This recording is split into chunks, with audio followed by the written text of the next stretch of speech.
দেশের বাজারে সোনার দাম কমানোর ঘোষণা দিয়েছে বাংলাদেশ জুয়েলার্স সমিতি বাজুস। প্রতি ভরিতে সর্বোচ্চ 1050 টাকা কমানো হয়েছে। নতুন দাম অনুযায়ী সবচেয়ে ভালো মানের 22 ক্যারেটের এক ভরি সোনার দাম দাঁড়াবে 1,70,761 টাকা। আজ প্রতি ভরি সোনা 1,71,811 টাকায় কেনাবেচা হয়েছে। শনিবার এক বিজ্ঞপ্তিতে এ তথ্য জানিয়েছে বাজুস। রোববার থেকেই নতুন এ দাম কার্যকর হবে। বিজ্ঞপ্তিতে বলা হয়, স্থানীয় বাজারে তেজাবি সোনার মূল্য কমেছে, ফলে সার্বিক পরিস্থিতি বিবেচনায় সোনার নতুন দাম নির্ধারণ করা হয়েছে।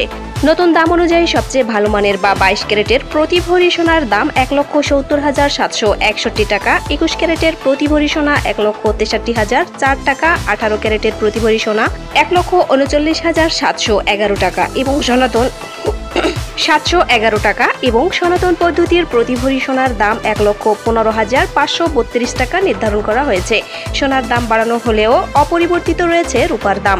বাজুসের তথ্য অনুযায়ী 22 ক্যারেটের এক ভরি রূপার দাম 2,578 টাকা, 21 ক্যারেটের এক ভরি রূপার দাম 2,449 টাকা, 18 ক্যারেটের এক ভরি রূপার দাম 2,111 টাকা এবং সনাতন পদ্ধতির প্রতি ভরি রূপার দাম 1,586 টাকা নির্ধারণ করা হয়েছে। এর আগে গত 8 মে সোনার দাম কমানো হয়, যা 9 মে থেকে কার্যকর হয়। সোনা সম্পর্কিত যে কোনো আপডেট তথ্য পেতে অবশ্যই একটি লাইক দিন এবং অনুরোধ থাকবে চ্যানেলটি সাবস্ক্রাইব করে বেল আইকনে ক্লিক করুন এবং মতামত কমেন্টে জানান। আল্লাহ হাফেজ।